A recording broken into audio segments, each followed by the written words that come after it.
has a chance to make a big move, to make a big play, to make something happen within the final 5 laps now. We haven't seen too much craziness outside of that 4-wide setup, but it could get worse. Josh Chin with a little bit of contact there and smacks the fence hard in the middle of 3 and 4. Bounced off Herman Reese, was caught between Reese and DT. Loses the draft, loses everybody in this lead pack, and Chin will need a yellow flag to get back into the hunt of this, which I won't totally rule out the possibility of. It just depends on how this plays out. What that's done, though, is split up this front group into 2 general clumps of 2. You've got this lead group, everybody from Justin Bolillo up, the top 7, then Butler and company that are trying to rally everybody from 8th to about 15th on back to make this one big lead pack once again.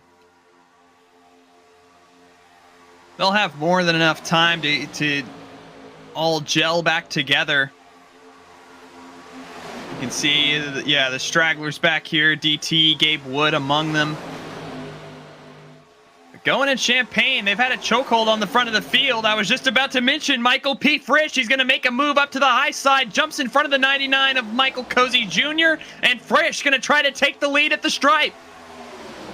Michael P. Frisch with a big run to get up to the front, and a big move there to find some sort of success as Frisch continues to roll the middle side of things and continues to work his way up. Oh, there goes Champaign there to get a move on Frisch. Going there in the middle with a bump to Frisch. Ryan Vargas now back with some sort of steam on the inside line with help from David Schildhouse. Starting to get dicey. Going to be coming to 3 laps to go at the line out of turn number 4. Ryan Vargas, David Schildhouse, Justin Malillo on that inside. Frisch going by themselves in the middle, and Justin Champaign, Michael Cozy Jr., and Sean Butler trying to make something happen on that outside lane at the stripe. It was Vargas that time. Who will it be the next 2 times around? Frisch in the middle, Champaign up top. Vargas down low. They're all pretty well packed in now, so it could get very wild very quickly. Gabe Wood trying to make the outside lane go to push Champaign to the front. Champagne's going to be clear by just a bit. Will he drop down? Yes, he will, all the way just in front of Ryan Vargas and just in time to take over that inside lane as we work towards 2 laps to go. Big move from Champaign, bigger move from Vargas.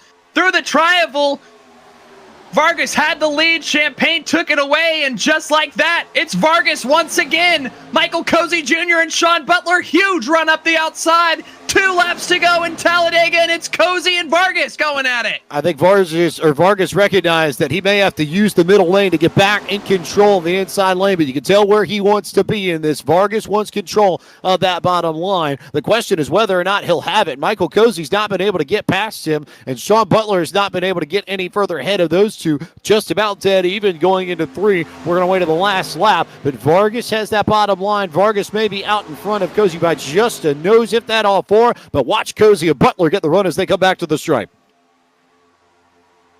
Trying to get the run.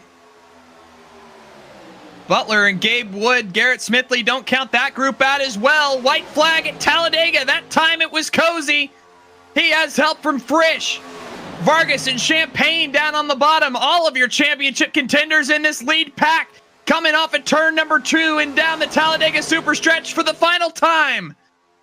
Big bumps all throughout this pack. Remember, you've got to square up your shots on the rear bumper to make sure you really give somebody a push. As Ryan Vargas is there, Cozy with that middle lane. It's the middle and the high lanes that could get runs off of 2. Outside lane beginning to stack up a little bit. They've lost all their momentum, so it could just be these 2 lanes here to make the run out of 4 and determine who wins race 1. Michael Cozy Jr. with that middle lane. There goes a big move there from Going. Frisch ends up in trouble. That killed the run for Michael Cozy Jr., and that's going to be all Ryan Vargas needs to take race number 1 of the Brayton Laster Racing Experience. There was an issue, I believe, a little bit further back, as there was an organized run with Michael Cozy Jr., but damage with Frisch.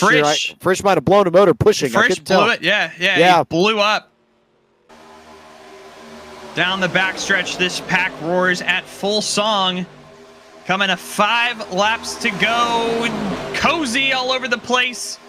Second car on the inside there on the back bumper of Drive-Thru, who controls the field out at turn number 4. Caleb Carter wiggling around as well, trying to push Garrett Smithley out front, but here comes Justin Champagne with help from Wes Graham on the outside. Sean Butler makes it 4 wide. Oh, there goes Smithley around in front of the field. Yellow flag is out. There goes our first big wreck of the evening, and that got about 7 or 8 cars, I can tell, right at the front of the stripe.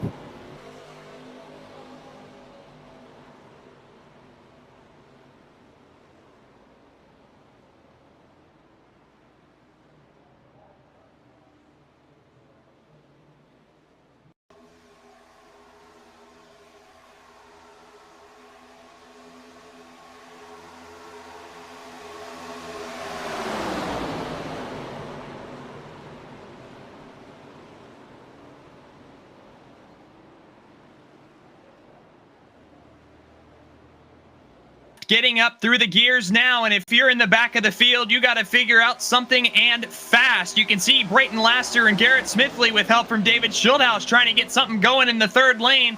But again, they're going to need something a lot faster than that. Could be here, though. Drive-Thru and Justin Champagne side by side out of turn number 4. It'll be 2 laps to go at the stripe. Here's Brayton Laster, that yellow machine on the outside. Brayton was a full lap down at one point of this race, got the lucky dog, got a lap back, is going to lead this lap with 2 laps to go. First time he's lit a lap all night long. First time he's been up at the front all night long.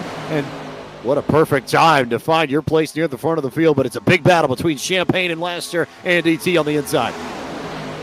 2 laps to go from the Talladega Super Speedway for the final race of the night. And again, contenders up here at the front. Justin Champagne has the energy in that middle line.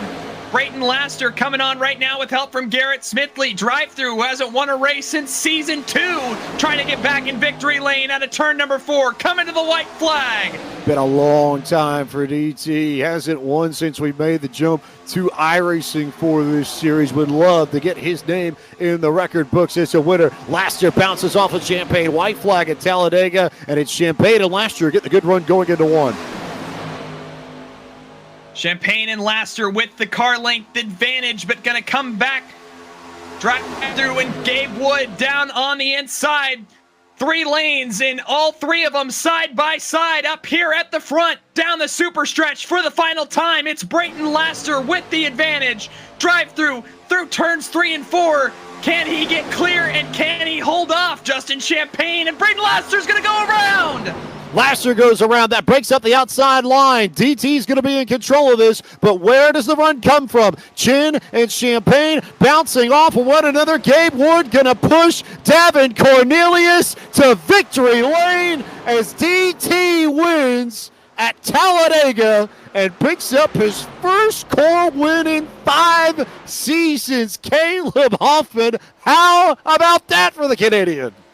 We've talked about it for years, and Drive-Thru is back in core victory lane.